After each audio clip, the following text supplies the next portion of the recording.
The game is over. The emotions are raw. But the takes are ready. It's time for Postgame Live with Jared Stillman. Titans losers today to the LA Rams. Again, the final score 33-19 as the clock has run out.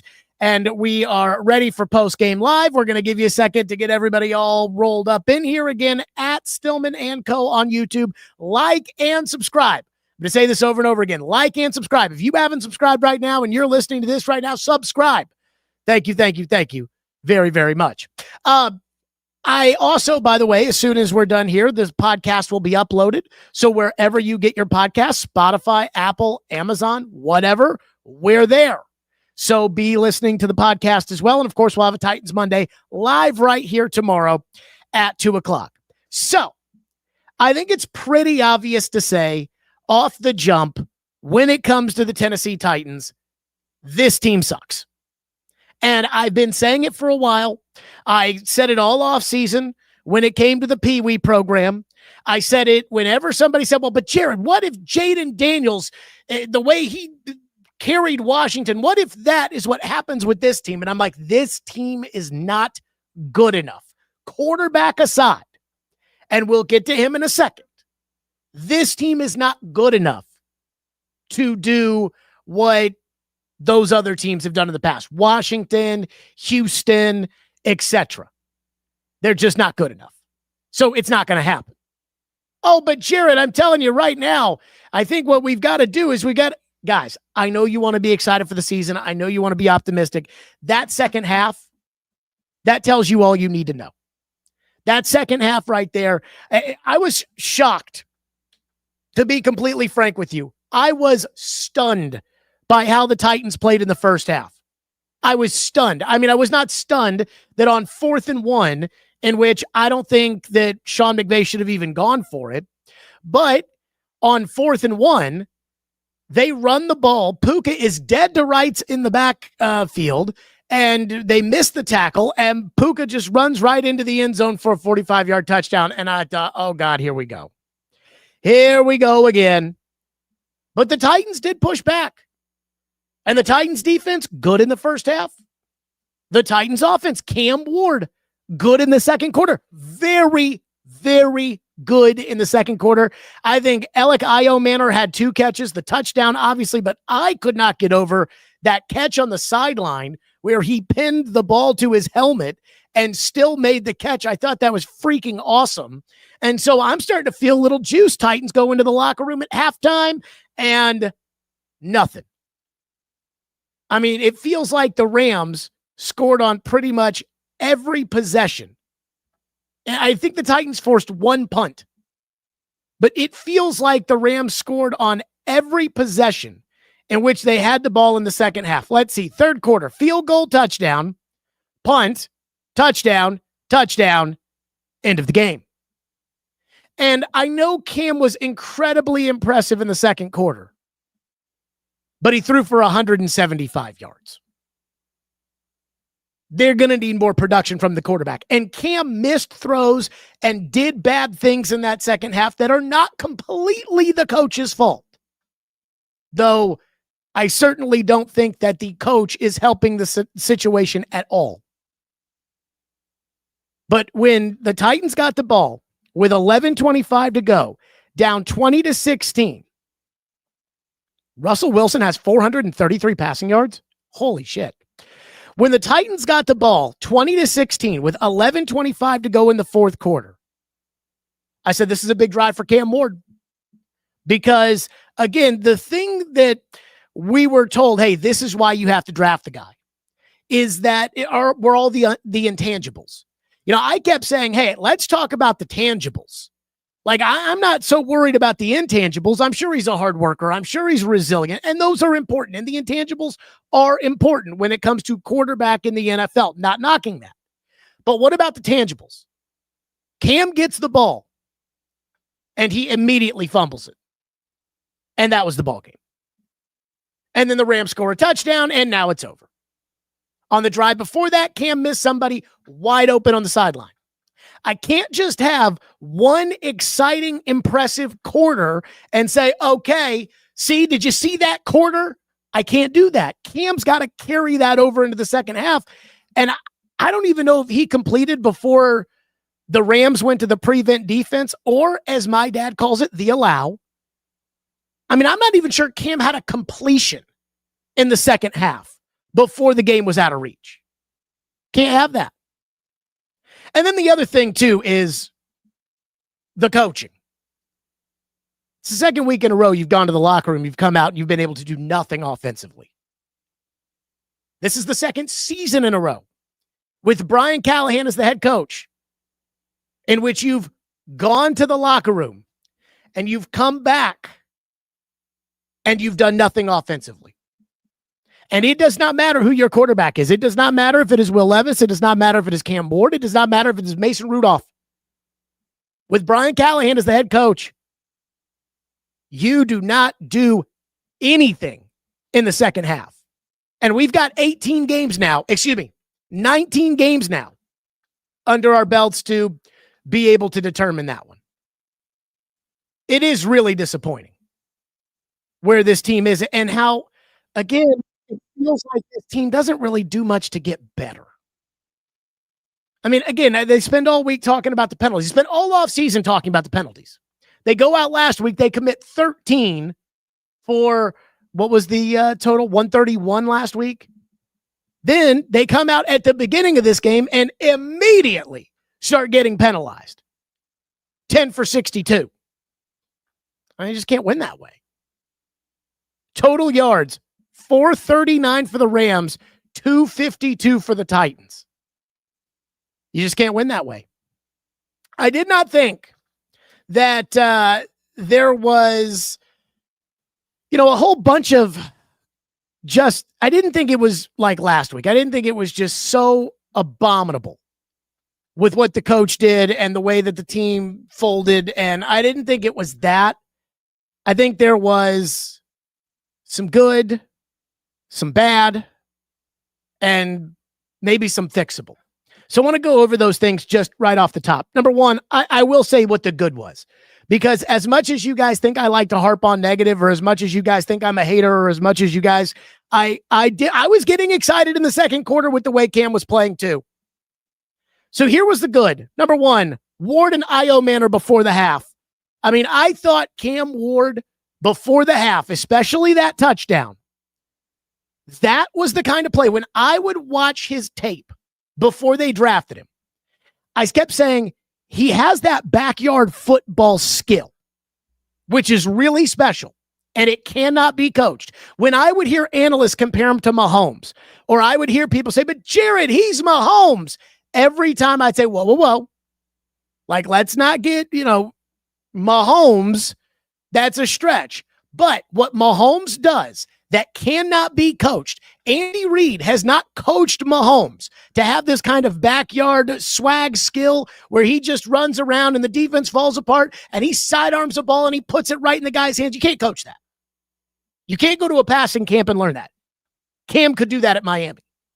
But I was also skeptical because I thought, well, you can do that in college. Can you do that in the NFL? Mahomes can do it in the NFL. Josh Allen has developed to where he can do it in the NFL. Lamar Jackson can do the things he did in college in the NFL. Can Cam do them in the NFL? Because there's a lot of guys like Johnny Manziel that couldn't do that stuff in college. And so Cam did that before the half on the touchdown pass to Io Manor. And J.J. Watt said it on the TV broadcast when J.J. said, hey, that's the stuff they teach you not to do. But if you're special enough to be able to make that play where you can put that ball right there, that is what they're looking for. In terms of, hey, we can't coach it. This is why we have to draft at number one. Io Manor. Now, I've seen some people here in the chat. I've seen some people on Twitter. DeAndre says into the chat, at least we have our franchise quarterback and our franchise wide receiver in Io Manor. Easy on that one. Franchise wide receiver, number one wide receiver, whatever with Io Manor. But Io Manor was awesome before the end of the half.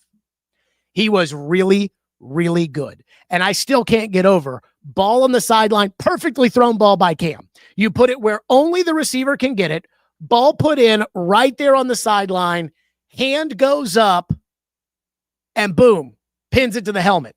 And then I was watching the slow-mo replay, and I'm thinking, that surely the one hand he pins it, surely he juggled it.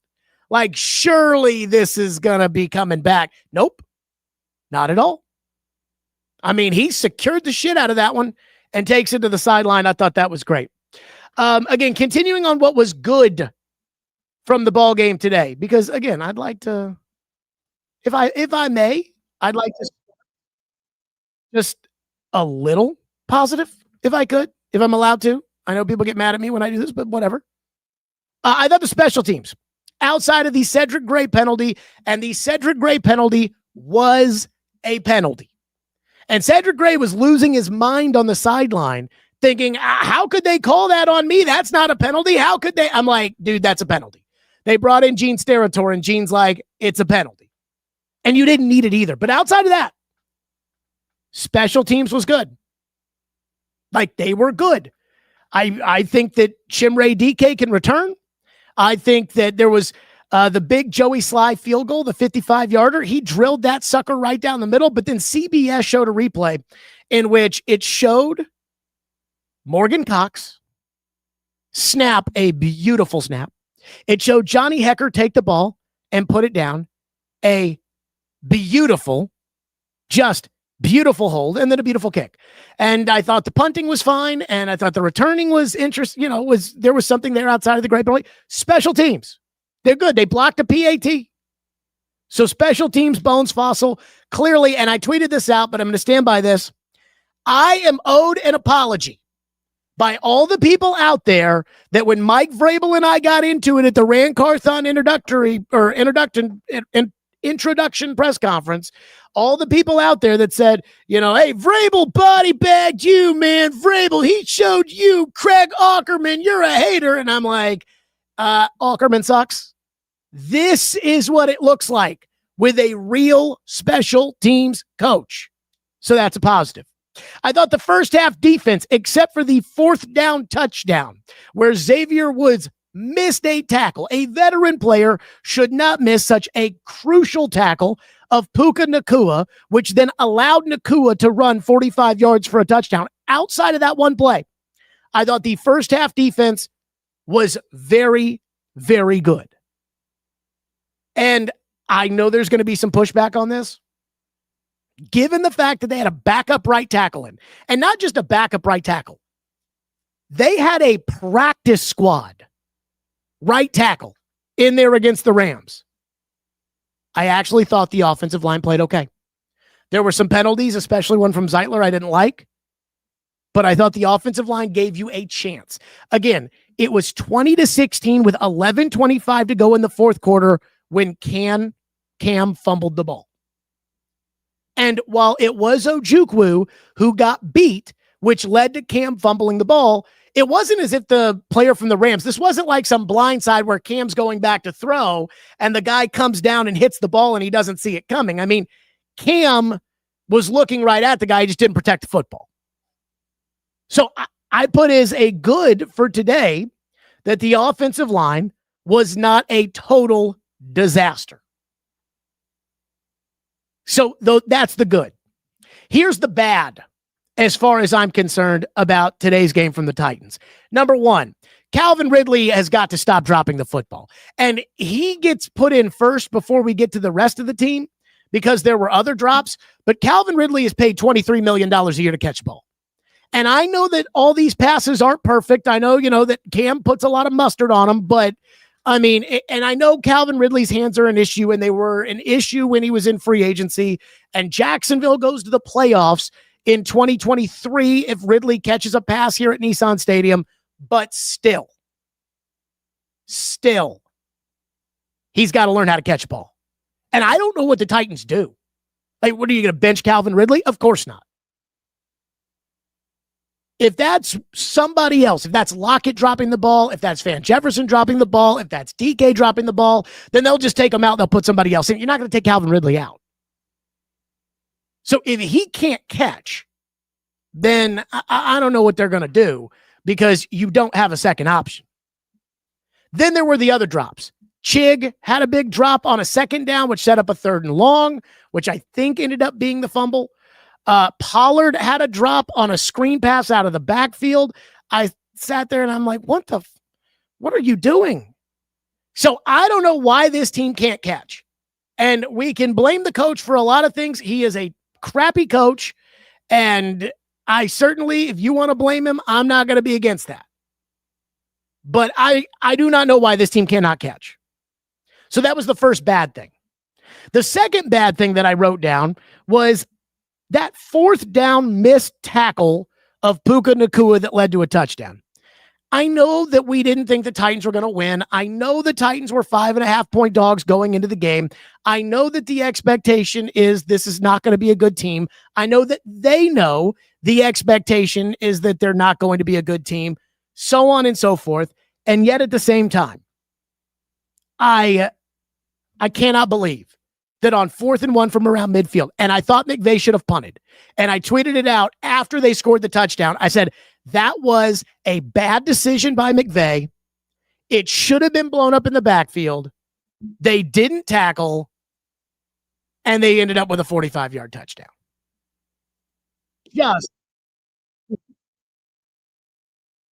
here's Coach Brian Callahan at the battle of a ball game deep into the 3rd quarter and almost into the 4th, and didn't make the plays necessary to put ourselves in position to win at the end in the 4th quarter. Too many things got away from us. That sack fumble was obviously killer for any momentum and any chance to try to keep ourselves in the game. So got to bounce back. We got a division game coming up this week, but I'll let you guys go ahead. What's the disconnect between the penalties and all the emphasis that you guys had about the sins of the offseason? It's something that I'm still trying to figure out. I think we had a couple false starts today. We had just an illegal lineman downfield on the first drive, which is, you just got to come flatter on the screenplay, and just things that are just frustrating. It's very frustrating to be in that spot. It's obviously something that we had a problem with last year. It was a problem before. It's still a problem, and we're trying like hell to get it fixed. And so far we haven't been successful at doing that. What kind of explanation did you get on the blindside block call against Cedric? Nothing really crazy on the field. They didn't really say much. They just said it was a blindside block, and obviously I was irritated by it, but I just got to go with what they tell you. On that strip sack that you referenced there, and did Cam have any chance of getting that away, do you think?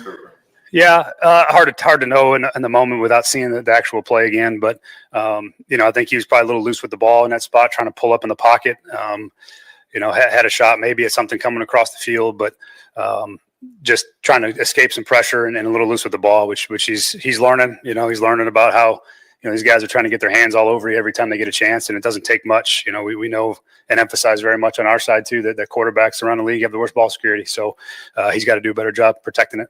I know hindsight is always 20/20, but any thought going into halftime on taking a shot with how important Iron Matters seemed to be?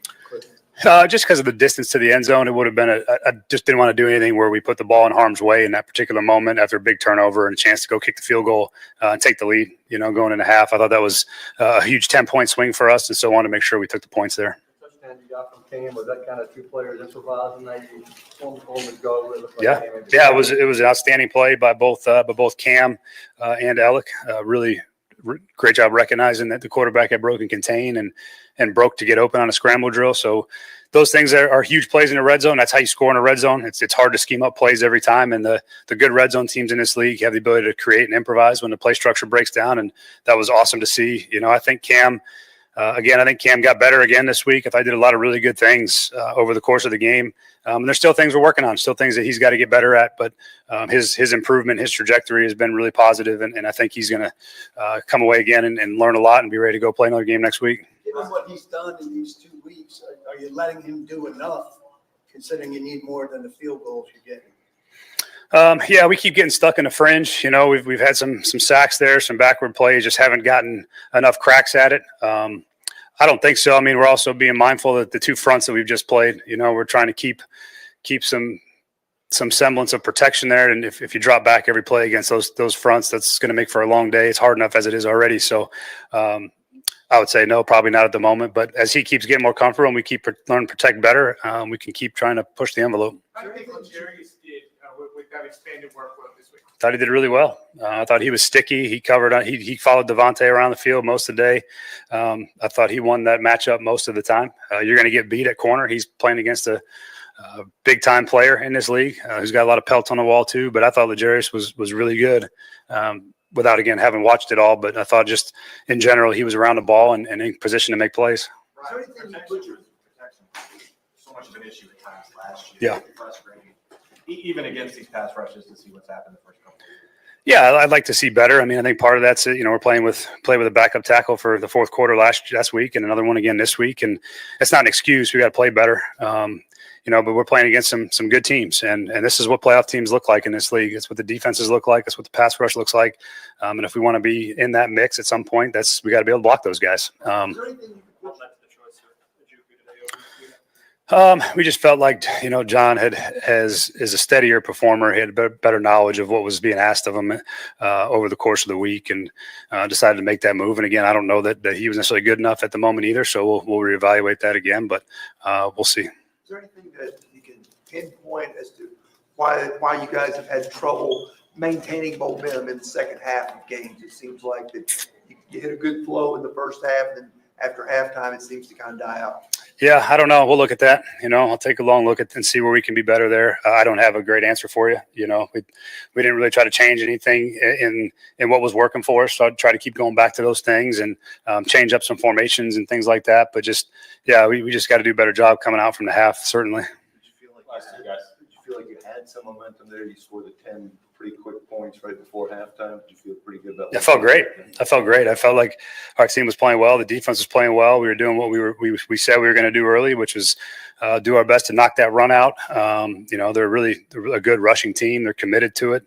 Their play action game off of it's really, really good. And I thought we held that in check for the first half. I thought we made some plays offensively when we had to, and we were in a good spot. To have that team here, down at half and then deep into the third quarter was really positive. I mean, again, it's another really good team that we played toe-to-toe with for a while. We just got to find a way to finish against these good teams and not make the plays that end up putting us in the hole, a sack fumble or an explosive pass or explosive run. We got to keep those things bottled up for 4 quarters, and we got to find a way to do that. On the sack fumble, I know it didn't wind up counting, but it seemed like an instance of a message not getting through. Chick seemed obsessed with punching the ball out and not with getting the guy to the ground. I'm sure your message is to get the guy to the ground. What's a guy doing there, obsessively punching the ball while a guy's carrying him 7 yards? Well, we're trying to see if we can get the ball back off him. Defensive players aren't used to carrying the football. It's something that we emphasize. When defensive guys have the ball, you try to get it off them. They're not used to securing it the way they're supposed to. So, I thought Chig was doing the right thing, trying to get the ball off him on a turnover. They're already in plus territory, so taking a shot there to try to get it off him, I think, was the right thing by Chig. Last one. All set? All right. Thanks, guys. Thank you. Okay, there you go, Callahan, and we will await Cam Ward when he gets to the podium again. Titans losers to the Rams 33-19. We will get to some of your reactions as well. Just to sum up what Brian Callahan said, number one, asked about the penalties, because again, they had 10 penalties today, and they came right out the gate committing penalties. Brian Callahan said, still trying to figure that out. So that was the first thing that I noted from the Callahan press conference. The last thing I noted from the Callahan press conference was the Terry McCormick question about, hey, last year it seemed like you guys kind of struggled when it came to the second half. Do you have any answer as to what's going on in the second half? Again, the Titans were winning at halftime, and they got completely drubbed in the second half. And Brian Callahan said he didn't have an answer, or said they'll have to look at it. We'll have to look at it. I think you will need to look at that. But again, the penalties, he has no answer. The second halves, he has no answer. He's 18 games into his coaching team. I take that back. He's 19 games. Can I just say he's probably not going to have an answer when it comes to, again, the penalties and the second halves? What can you do better? What can you, we tried so hard this offseason to get that figured out, and we don't have the answer, and you're probably not going to get the answer. Just saying.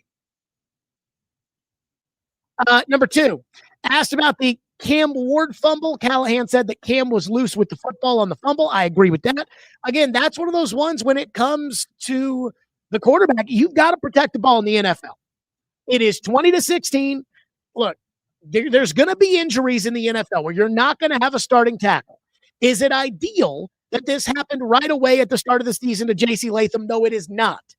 But you're going to have to adjust. Good players have to adjust. Last year, Minnesota lost Christian Darrisaw for the season and had to adjust. It happens. And so Cam's got to protect the football. It's just inexcusable on the fumble. And Callahan said Cam was loose with the ball. Before halftime, which I thought was, for the second week in a row, just mind-bogglingly stupid what Callahan did before the end of the half. So Cam Ward is dealing. I mean, really, the things you drafted him for, he's doing that. Alec Io Manor is hot.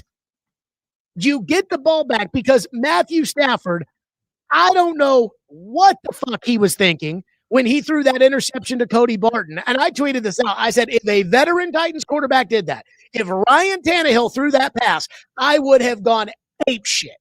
Because it's like, what is Stafford thinking? You know better than that. So Stafford gives you the gift. Cam is dealing. He's red hot. And Callahan runs the ball a couple times and kicks a field goal. And Callahan said in his press conference he wanted to make sure he got points. This is overcorrecting. Last week, he did the stupidest possible thing, and so now he feels burned by it,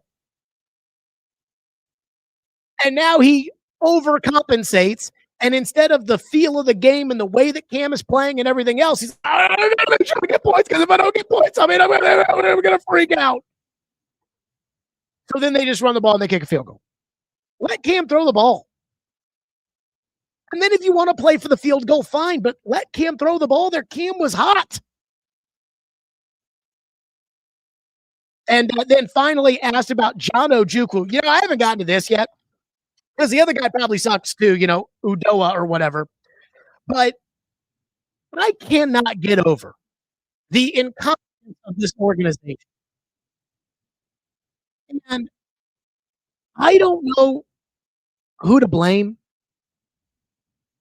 as far as the Titans are concerned with this. But I am just, oh my God. When it comes to the way that they do business with that disastrous right tackle situation that they had today and this week. So everybody has 5 starters on the offensive line. And going into the season, everybody says, okay, Johnny's our left tackle, Joey's our right guard, Stevie's our center, Scotty's our left guard, and then Dave is our right tackle. And we go from there. But this is the NFL. And so we know injuries happen. And that's why good teams like the Baltimore Ravens develop offensive linemen so that, hey, this guy didn't play last year. He's a second-year player, but he's ready now if he has to go in it. And by year 3, he is ready to start. And the reason they do that is so that you don't have what the Titans have, which is, one of the tackles went down, you're fucked. But what I can't get over when it comes to the incompetence of this team is they knew that they needed to get a right tackle in the offseason. So they signed Dan Moore, who, again, is an average to below average left tackle, but left tackles don't make it to free agency. So when a left tackle makes it to free agency, you have to pay out of the ass to get him. So Dan Moore goes there, J.C. Latham goes to right tackle. And the Titans were like, good. And I'm like, what about the swing tackle? Did we ever think of that? Did we ever think, you know what? Let's do something with the swing tackle? Apparently not. And Callahan and Borgonzi both said at their press conferences after the training camp and everything else that they actually felt as if they had depth at tackle, and that's why they kept Brandon Crenshaw Dixon on the roster, and they liked Udoa as the swing tackle. And one game into the season, they've benched Udoa, and they've cut Crenshaw Dixon, so that they could start a practice squatter at right tackle. And this isn't any old practice squatter. This is a guy that played for you last year. And they know, and we know, and you know, and everybody knows, cannot play right tackle in the NFL. So if they had put Udoa out there and he had stunk, I would have said, fine. You know, you can only do so much in an offseason, and you can only get so many tackles, and you can only, would it be nice to have a Dennis Kelly shirt? It'd be nice to have a David Quessenberry. But fine. But it's not that. It's the incompetence of the fact that the guy that they said was their swing tackle apparently wasn't good enough to play right tackle. The guy that was also on the active roster as a tackle wasn't good enough to play right tackle. So they took a guy off the practice squad who they know freaking sucks and put him at right tackle. Somebody explain the logic on that to me. And Callahan's logic after the game was that he was the stronger performer throughout the week as far as preparation and everything else was concerned. Oh, holy crap. I just don't, at that point, I just don't know what to do. I wish I had an answer for you. But I just don't. I just don't know. I was going over the good and the bad, and we will get to some of your reaction. Again, we're waiting for Cam Ward when he goes up to the press conference. And I do wonder what Cam's going to say. And I wonder, too, when it comes to Cam, like that fumble was bad. You know, Cam's game was some very, very, very impressive and mostly bad. But the fumble was really bad. I don't care if you're a rookie quarterback or that was a bad fumble. So when it comes to Cam, is he going to get up there and say, hey, it was 20-16 in the fourth quarter and I've got to protect the football? I wonder. I'm not saying if he doesn't do that, he's a bad teammate or anything like that. That'll be the one thing that I'm kind of watching as, again, we wait for Cam. So I went over the good as far as the game was concerned. I said that Ward and Io Manor before the half, sexy. I mean, not just the touchdown, but the ball on the sideline where Io Manor pinned it with the one hand, that was sexy. Special teams outside of the Cedric Gray penalty, special teams, very good today. Again, it's nice to have a real fucking coach as your special teams coach. First half defense, except for the fourth down touchdown, where Xavier Woods missed a tackle in the backfield that would have given the Titans the ball. That I thought was good. And I thought the offensive line wasn't a total disaster, even though Ojukwu is terrible. And Dan Moore, when you get into absolute gotta-have-it passing situations, Dan Moore is a liability. But for the most part, I still think the offensive line is night and day better than it was a year ago.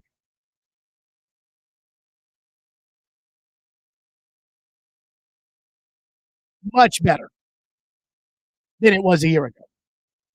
Bad. The bad for the Titans, Ridley with his drops, but everybody with their drops. I don't understand it. I've never seen a team that drops the football as much as the Titans. I thought that the fourth down missed tackle that led to the touchdown, Puka Nacua early in the game, was terrible. I also thought that in the second half, and Denard Wilson escapes a lot of criticism because the offense is so bad. But in the second half, the Rams went to Puka Nacua whenever they wanted in a big moment. And for the most part, Puka did perform. And I'm thinking, shouldn't the defense be devised? Like, shouldn't the scheme be devised to stop Puka? And if Devontae Adams beats you, and he did beat you, and Devontae Adams should, but if he beats you, shouldn't that just be a he beats you kind of thing? And then finally, I had to write the penalties to start the game. I thought were terrible. Callahan into the first half play calling, terrible. And the Cam Ward fumble, terrible. And then I wrote tackles with a question mark. So again, I know Ojukwu sucks. Okay, everybody's telling me that the audio is shitty. So let me see if this will fix it. You guys tell me, do I need to turn it up? Do I need to turn it down? What are we doing here? And just how about one person tell us what we're doing as we again wait for Cam Ward? I struggle when it comes to the Titans and it comes to having any real hope that this is going to get any better anytime soon. And there's one thing that I think if I owned the team or if I was the general manager, if I was in a position of power, there is one thing that I would be really considering. And the one thing that I would consider, the one thing that I would highlight here, I would say, okay, this is what's got to be taken care of, is I would be selling out. And you're going to say, what do you mean you'd be selling out? I would be looking at the rest of the season. And for the rest of the season, what I would be thinking about is I would know that we're going to stink. And people will call this tanking. And I understand that it probably is to a certain extent tanking. But I would be looking at the rest of the season and I would basically be telling the general manager or Chad Brinker, whatever you want to call it, whoever's in charge around here, I would be saying, this is what you need to do. And maybe this is the issue. I would be telling Chad Brinker, hey, let's have an everything must go but Cam sale.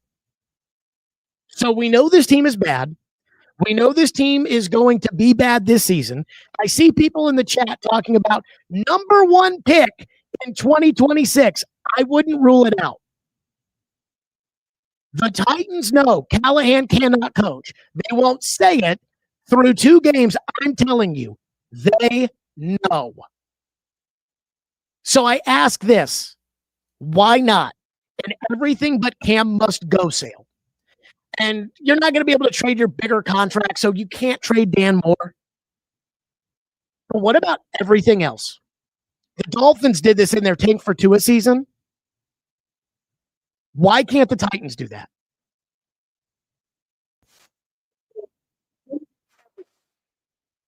Has to go. Why can't the Titans say, okay, we're going to basically take offers on every single player on our team? Because think about how many teams in the NFL are like, we think we're good, but shit, if we just had that receiver, well, let's offer up Calvin Ridley. Or your starting tight end goes down. And I know that Chig sucks, but Chig is better than having no tight end. So how about a 4th round pick for an expiring free agent in Chig? Roger McCreary, how would you like to have him? Cody Barton, what about him? Draymond Jones, you need help pass rushing? Draymond Jones, you can trade for him. Xavier Woods, do you need a safety? You can trade for him. And I'm not saying that, again, they need to just go all in and just go do it right now and just sell everybody today. But I'm saying, hey, set your price on everybody on the roster. And with everybody on the roster, once you set that price, if teams meet it, trade the player. And that's everybody. What do you need Tony Pollard for? What do you need him for? I think of a player like Skoronski. You know, I was very, very critical of the Skoronski pick, and I still think I'm right, by the way, when it comes to the Skoronski pick, because I thought Peter Skoronski as a guard is a solid guard, and you don't draft that at 11 overall. You draft that in the 40s, maybe even in the 60s is where you draft those guards. So if a team were to call you and they were to say, hey, we'll offer you a 3rd round pick for Peter Skoronski, I'd make the trade. Because Peter is a free agent after next season. So he's got 2 more years left. After this year, you have to decide on the 5th year option. You're going to decline the 5th year option because you're not going to pay all that money for a guard. So if there's a team that's looking for a legitimate guard, I say make the trade. Trade Peter. And that goes for everybody on this team. That goes for absolutely everybody. Again, in everything but Cam must go sale, you already know you're going to fire your coach at the end of the year. Everybody already knows that. He knows he's getting fired at the end of the year. He probably knows he's getting fired before the end of the year. So you're going to have a new coach next year. Cam's going to be the quarterback next year. Outside of that, when you get good, Peter Skoronski is not going to be your starting left guard when you get good. So you might as well trade him. And you want to draft, develop, and retain. That's how you load up on a bunch of picks, and then you go out and you draft well. Which I don't want to jump the gun because fans do this every year, and I did this when I was in the 8th grade. And the Titans drafted, when I was in the 8th grade, the 2003 draft. The Titans drafted Andre Woolfolk, who played a little bit and he got hurt. Andre Woolfolk in the first round. Tyrone Calico, who was hot at the beginning of his rookie year, and then he forgot how to catch. I guess he learned from Calvin Ridley and those guys on how to catch. The Chris Brown in the 3rd round, who was an 1,000-yard rusher in year 2. And Chris Brown was very good that rookie year as the change-up back to Eddie George. They drafted Ryan Long, the Outland Trophy winner, in the 4th round. And I was like, man, this draft class is awesome. Bust. Chris Brown was okay, bust. So I try not to get too far, out there on a draft class to say, oh, Io Manor and DK, those guys are legit. But so far, Io Manor and DK do look good. Gunnar Helm is part of the equation in terms of the passing game. Not that he does anything special, but he at least is part of it. Cam, again, very impressive in the 2nd quarter. Those are the things that got him drafted number 1. Those are the things that you can't coach. So, again, if you want to draft, develop, retain, and you sit down with the media when Mike Borgonzi was hired and you're Chad Brinker, and you sit down with the media and you say, hey, I want 30 picks in the next 3 drafts. I want 12 in the top 100 over there. How are you going to get them? And the way you're going to get them is by looking in the mirror, saying, this team sucks. They're going nowhere. Their head coach is a total buffoon. So let's just tear it down now. And decide who's going to be on this team when you get good. What are they going? Who's going to be on this team when you get good? Because you're not going to be good this year. And it may be hard to be good next year. As of right now, who's going to be on this team when they get good? 1, Cam Ward, maybe. And if Cam Ward's not good, then you're completely and totally screwed. Like, if Cam's not any good, well, we'll see on that one. Cam Ward's going to be on this team when you get good. Io Manor, DK, you hope they're on this team when you're good. You don't have a young running back that's going to be the Derrick Henry of this group, so you're going to need to draft that. You're going to need picks. Again, if you get the number 1 pick this year, and there are these quarterbacks that are coming out, Garrett Nussmeier, although, man, what a bad stretch as far as the quarterbacks are concerned. Like, think about the young quarterbacks that we were talking about how this was going to be a great draft class. Arch stinks so far. Lenora Sellers yesterday, who knows how injured he is. Cade Klubnik, he stinks. So I don't know that this draft class is as good as everybody says it's going to be. But again, if you get the number 1 pick, trade it and get a bunch of assets to build around Cam. And then sign the right veterans in free agency. But it's going to take time and time and time to be able to do something like that. Adam in Portland says, 0 chance that Callahan makes it past Vrabel. 0. Amy will be too emotional. Cam is too good and everyone else is too bad. She can't sit still if and when he, talking about Callahan, embarrasses us.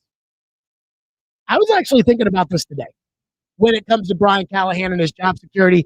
And again, everybody knows this isn't going to work out. You all know he's going to get fired. I know he's going to get fired. They know he's going to get fired.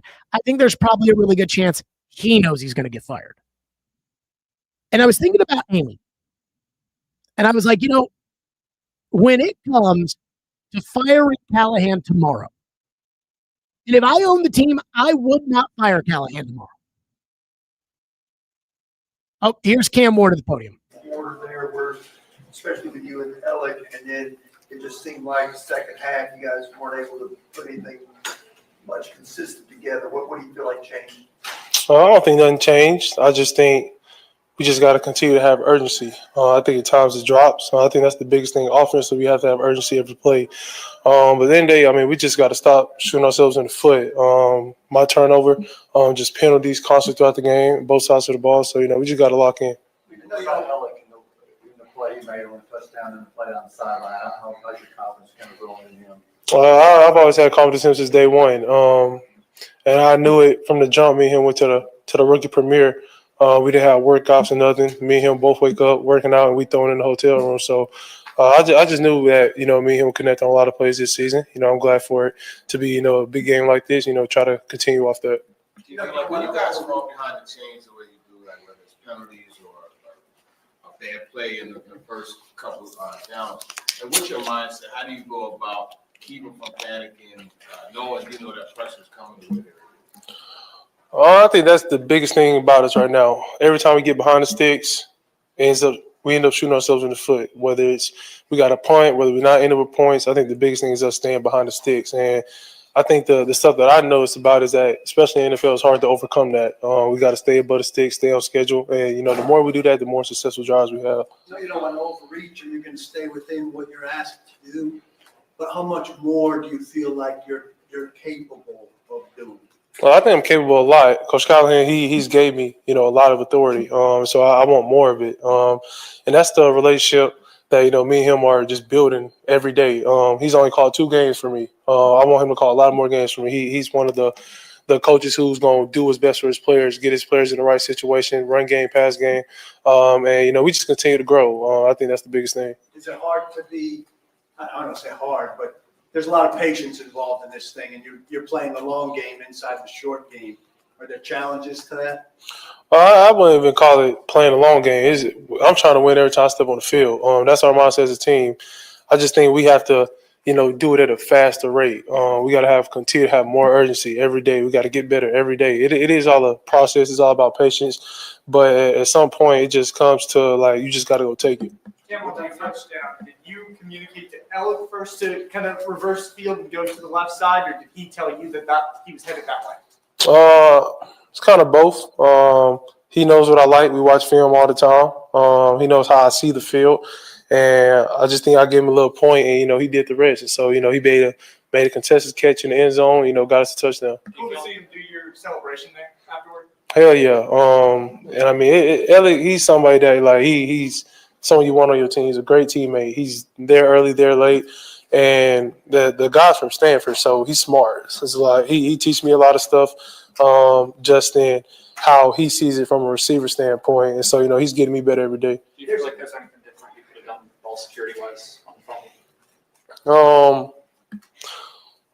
I would say not slip on the turf as much. Hopefully we get grass. And so I just think, it all came down to me. I stepped up in the pocket. I didn't, have it firm enough, and, it just slipped out, especially in, our territory. I can't have that happen. So it's just something that, I got to watch him and learn from. There's typically a degree of danger to throwing back across your body. You're pretty good at avoiding danger when you do that. How confident are you as you're letting that ball go that going against a rule there isn't going to get you in trouble, and then you've got room to make that play? I just think it just comes with confidence, comes with film, it comes with watching DBs how they play scramble drill. I think a lot of people don't watch scramble drill enough. And then I would say just playing football. I live for plays like that. But at the end of the day, it is a time and a place to have those plays. We got the perfect look for it. No one's backside. Ellie made a play. 2 weeks in a row now, Cam, we faced two of the league's most dangerous defensive fronts as far as pressure. Do you feel like you're kind of caught up with the speed of the game now and navigating that pressure and being able to still make plays for this offense? Yeah, I think it comes every week. The speed of the game. You play a different front every game, and you also remember playing different DC every game, so everybody could see me different or our offense different. And so just continue to get better, continue to try to limit the mistakes that we've been having that I had today, and at the end of the day we got to grow from it fast. Those plays where you find like the second play within the play, like the third down last week, the Pollard, the toss to Helm this week. How do you make sure that the guys are on the same page, like as far as knowing, hey, this play is going to extend, I got to stay alive? Just all the conversations we had over the offseason, watching film. Those guys, they know who they have a quarterback. They somebody who wants to distribute the ball to them. And I think the more that I continue to get it out to my playmakers like I did with TP last week, Gunner this week, I just think it's going to end up opening up our offense a lot more. Despite the outcome, Cam, do you feel like Callie said earlier, he thought you made some strides. Did you yourself feel like you made some strides from one week to another? I think I did, especially in just getting in and out of the huddle, the speed of the game. But at the end of the day, I mean, I'm trying to win. And so that's what, our goal is here to do is to win. And, we got to turn around fast. We just got to continue to work, come in next week with the right mindset like we have every week, and, just continue to try to get better. How much of a sense of urgency is there with a divisional opponent next week coming into town? Big sense of urgency. That's a must-win game. Every game is a must-win game, but especially in division. So, I just continue to, lead my guys, continue to, make sure we still have that team camaraderie and, just get better from one week to the next. What do you say some of the lessons that you kind of learned in his first 2 games in the NFL? I would say situationally is the biggest thing. I think I've got better at that from last week to this week on some key downs. And I think just I would say taking care of the ball. Those would be the biggest who take care of the ball. Even though we had 2 turnovers last week, 1 turnover this week, and just staying on schedule. Offensively, we have to stay on schedule. We've yet to do that. And the more we continue to stay on schedule, it'll just continue to be, just good drives for us. Every time we don't stay on schedule, it's always a bad drive. So, just continue to get better, up front locking in, myself locking in, the receivers and running backs locking in. At the end of Cody's interception, did you lobby Callie to take a shot at the end zone? Oh, yeah, I always want to go deep. That's my mindset. But at the end of the day, the goal is to get points out of there. Cody made an incredible play for us. We got points out of it. And so, that was a win for us right there. Thanks. Appreciate it.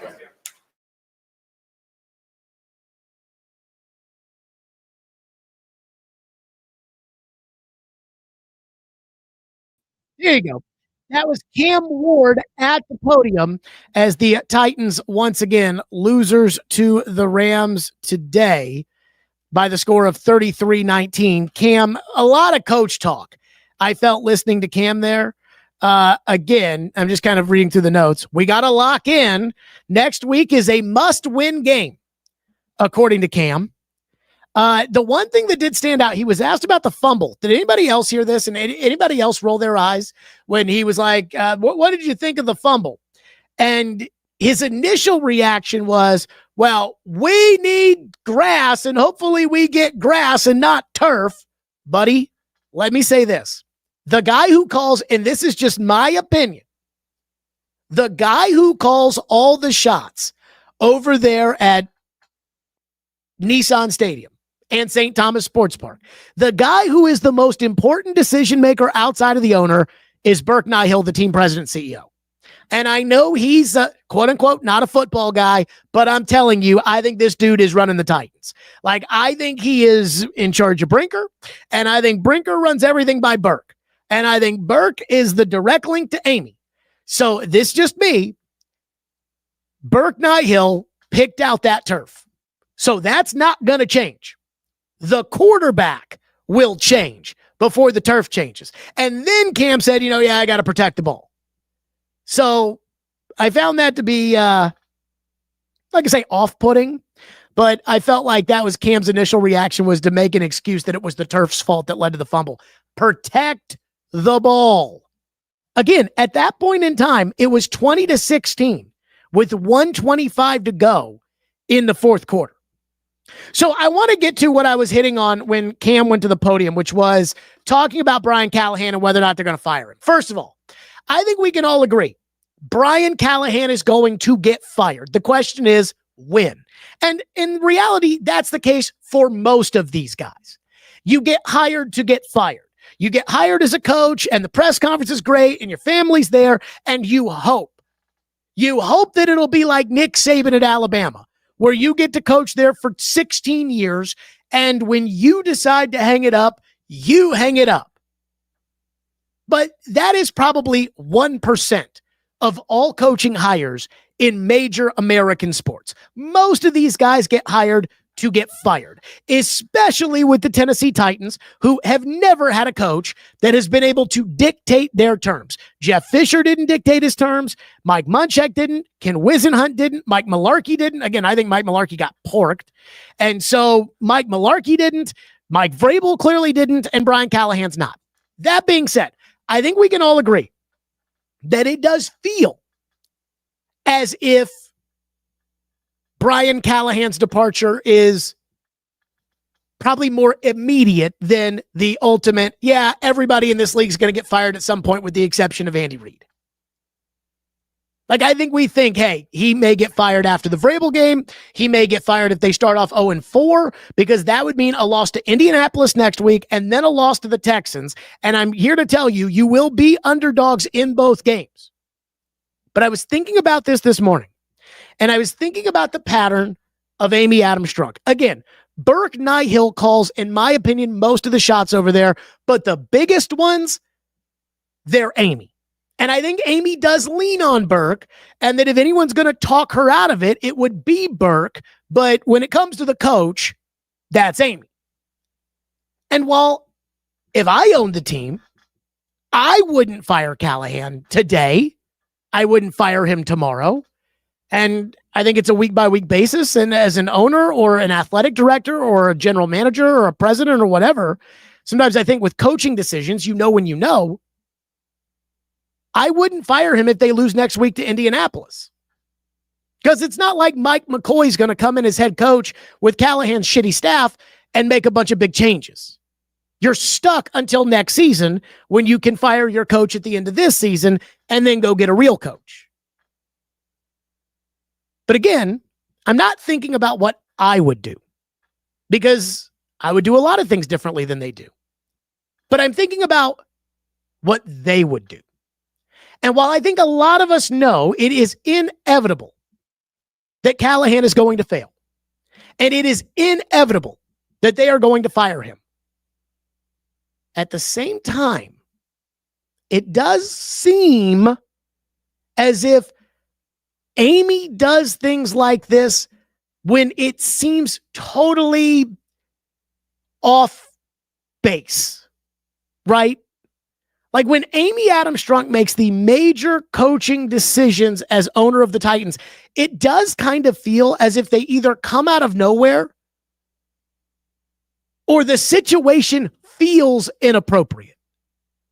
And I'm not just talking about John Robinson, but think about this. Since she's become the controlling owner, she fired Ken Wisenhunt on a Tuesday. Again, a lot of coaches get fired on Mondays. She fired Ken Wisenhunt on a Tuesday in the middle of a season when I remember the late Mark Howard, may he rest in peace, when I remember the late Mark Howard sitting there saying on the radio, they're not going to fire a coach who they owe for 3 more years, $5 million. And I believed that. And Amy just, boom, out of nowhere, he's gone. See ya. I was kind of a surprise. When Amy fired Mike Mularkey, this was after she had already said he was going to be the coach going forward. Granted, we knew there was some tension there between Mularkey and ownership in the front office, but it was kind of surprising that Monday morning when he was fired. And they had gone to the playoffs, the divisional round of the playoffs. When John Robinson got fired, I think everybody was shocked. Like, wait a minute, hold on. I know that they blew the A.J. Brown trade. I know the drafts are looking bad. You're just going to up and fire him? Like, you're just going to haul off and fire him? Yep. Okay, that kind of came out of the blue. When they fired Vrabel, Now, there was a lot of talk about whether or not they were going to fire Vrabel, but most of that talk came from me. The Titans had done their best to tell everybody that they were not firing Mike Vrabel. In fact, Diana Rossini reported around Thanksgiving that they're not going to fire him. And then they fired him. And again, the media, Vrabel, they played the last game. Derrick Henry, they beat Jacksonville. Vrabel did not even get asked about returning as the coach in his final press conference because the media just assumed that Vrabel was going to return as coach. Then last year, nobody knew what was going to happen after that dreadful, disastrous season, but everybody was shocked and totally caught off guard when it was like, Rand's out, Callahan stays, but Chad Brinker is now in charge. So to sum this all up, because I know it probably sounds like I'm rambling, when Amy makes a big personnel decision with the coach or the general manager, or it's always kind of fucked up. Just being honest. So while I wouldn't fire Callahan tomorrow, and I don't think you guys would fire Callahan tomorrow, even though we all know Callahan stinks, I do think we should be on Amy alert. Because it is obvious that Callahan can't coach. Again, in the two things he said at the beginning of his press conference and the end of his press conference, asked about the penalties, because he said we had way too many self-inflicted sins last year that hurt our football team. So I thought long and hard about what to do this offseason. So I introduced the Pee Wee program. And inside of the Pee Wee program, we are going to hold each other accountable. And that is going to be the difference in September when we kick the ball off between penalties and not penalties. Turnovers and not turnovers. That's going to be the difference. They got penalized 13 times last week. They got penalized 10 times this week, including right out of the gate. The second thing, at the end of his press conference, he was asked about why for 18 games does it always seem like the Titans go to the locker room and they come back out and offensively they stink. Callahan said, well, we'll have to look at it, and said he doesn't have an answer. So again, why are you awful in the second half? No answer. Why can't you stop committing penalties? No answer. He doesn't have the answers. Trust me, you think it bothers you, it bothers him more. He's been thinking about, why am I getting my ass kicked in the second half? He doesn't have the answers. He's thought, what do I do to get them to stop committing penalties? He doesn't have the answers. And growing a backbone and holding guys accountable, you don't do that 18 games into your tenure.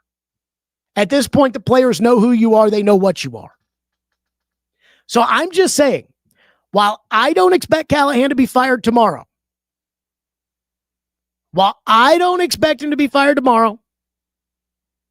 I would say we should be on Amy watch. Because now it's starting to get to the point to where everybody knows the coach stinks. And it's starting to get to the point where everybody's starting to talk about firing the coach. It's getting to the point where even the Titans know deep down inside, and that's usually when Amy just hauls off and does something. Now, maybe she waits till the Texan game and that boils her blood. I don't know. Again, I'm not advocating for Callahan's firing. I'm not saying it's going to happen. I'm just saying I think we should be on Amy watch. I'm just saying. That's me. By the way, people saying, please hit the like and subscribe. Again, let's do it. Like and subscribe if you can. Again, we're so close to 1,000 subscribers. And I think 1,000 subscribers is kind of like the big number if you want to start making money on this stuff. And we've got advertisers and things like that, but talking about the money, like the monetizing. So go ahead and hit that subscribe. One person says, we'll have to wait to lose to Vrabel before Callahan gets fired. What if you win? Has anybody thought about that? Like, what if you win? What if you beat Mike Vrabel? Again, that would be the perfect Vrabel special, would it not? Vrabel's coming to town. Team sucks. Everybody thinks he's going to get his revenge, and his shit's the bed. The Vrabel special. Dan says, fire him today. Put Jim's son in place. John Fossil has energy. So I think there are two options when it comes to the Titans, and if they were to fire Callahan, hiring an interim head coach. And the two options are Bones Fossil, who's the special teams coordinator, or Mike McCoy, who is the senior offensive assistant. I don't know what he's doing, but like what his responsibilities are, but he's been a head coach in the NFL. He does not oversee a position group. He does not oversee the offense or oversee the defense. So he doesn't oversee a side of the ball or a position group. So you're not taking away a coach for a room or something like that. And he does have head coaching experience in the NFL. That makes the most sense to me. That's kind of the Mike Mularkey option here, which is this guy's got experience. Put him in there, and maybe it'll get a little better, but it's not going to get that much better because you're still dealing with Callahan's crappy coaching staff. Nick Holtz. I mean, it's just, woo. The coaching staff's the bigger issue. Sam says, who cares if he wins a couple of games? He's awful. I have seen enough. I agree.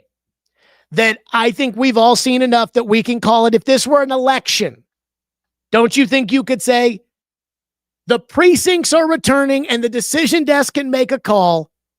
Brian Callahan stinks as a coach. But yet, what good does that do for your organization if you fire the coach 2 games in? I'm not sure what bad it does for the organization. Man, that's bad to have the owner come out and say, no, we're going to run it back with Callahan. And then 2 games in say, oh yeah, no, we screwed that up. Whew. Unbelievable. Matt says, fire Brinker. I do not know what Brinker is responsible for or not responsible for, but I also know this with Brinker. I don't know what in his resume suggests he's going to be the one to lead the Titans out of the promised land. Other than the fact that I guess Amy likes him. I will say this. Next week is the Colts. And division games are funky. And yet at the same time, I don't know how you can have any hope. Though Denver is just moving up and down the field. They're playing at Indianapolis right now. It's 14-13 in the second quarter. And it does look like Denver's just moving up and down the field. So maybe the Colts defense kind of sucks. And they just played the Dolphins, who absolutely stink and are tanking. And so maybe that you can eke out a win there. Do you want to win at this point? That I don't know. Who in the organization is blessed on him not getting fired? Talking, I guess, about Brinker. I believe this is just me. This is just I think that Brinker and Nihill are like this. I believe Brinker and Nihill are thick as thieves, and I really think Nihill calls the shots. Now, when it comes to trying to stop Mount Amy from erupting, even sometimes Burke Nihill can't do that. But if you were to say who is the most influential person to Amy, there are 2. There's Bryce Wasserman, her son-in-law, who has had a bunch of different titles, and they treat him like he actually matters in the football department, but they only treat him like he actually matters in the football department because he's the one who's talking to Amy. And so you don't want to get on the bad side of him, or else he'll go tell Amy you stink, and then Amy will fire you, and Burke Nihill. Those are the 2. So that is, some of you guys are just so reckless in this chat. But that's who's calling the shots here. So when you're like, who blessed Brinker? I think it's not. I think Burke Nihill believes in Chad Brinker. I think he's all in on Chad Brinker, and that's why he goes in that direction. If you're looking for positives, I don't really have anything. Somebody texted me and they said, what is the positive takeaway from the second half? Is there a positive takeaway from the second half? It did not show. I don't think there really was much of a positive takeaway. I said this after the first game when it came to Callahan, and then Callahan tried to walk back his lack of knowledge of the rules. And I said, the sad part about this is there is no fix here. There is no fix to what no short-term fix. There is nothing that can salvage this season. You have to wait until this season is over, and then you have to hope that you get it right and get lucky and hire the right coach, and then hope that Brinker and Amy and whoever else is cooking in the kitchen, Burke Nihill, Bryce Wasserman, you have to hope that they don't fuck it up. But with that being said, if I were to look forward to what's going to happen this season or feel good about something today, it was what happened before the end of the half. That Cam Ward drive again, Alec Iomanner made an incredible catch, one-handed, pinned the ball against his helmet, got in bounds, set up the touchdown. The touchdown was beautiful because when Cam was coming out, I saw those plays on the tape, but they were against Cal. And I'm like, when you're not playing Cal and you're not in the ACC anymore, but you're in the AFC, are you going to be able to make those plays? And the Rams have real NFL players, and he made that same kind of play he made in college. That is a special kind of play. That touchdown, that is a special kind of play. That is the kind of play you can't coach. That is why you draft somebody like that. So that's the one positive. Other than that, I don't know what you're going to take away from this game to make you feel good about the special teams. I really don't know. And I don't know what the Titans are going to try to sell us about, hey, we got to get back on it. 0-2. It's not a death sentence. It's oof. I actually thought at halftime they may win this game. It's pretty crazy. I've come into the studio to host the show for the postgame show the last 2 weeks at halftime thinking they may win this game. And then when I watch the second half, they have absolutely no shot of winning the game.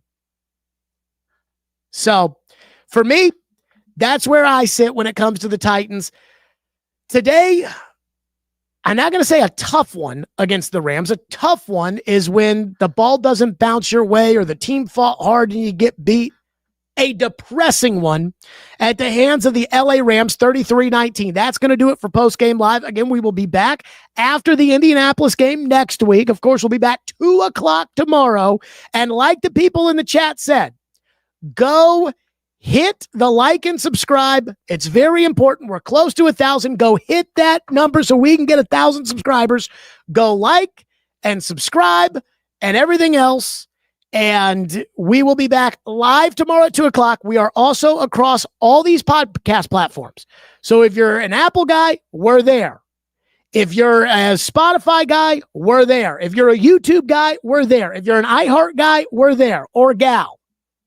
I did see, by the way, the analytics say that 96% of our audience is men. Women, step it up on the Stillman and Company program. I know y'all love it. That's going to do it for us here on Postgame Live. We will be back live tomorrow at 2:00 on a Titans Monday. Jared Stillman, 440 Sports. Again, across all digital platforms. Like and subscribe, and we'll see you all tomorrow.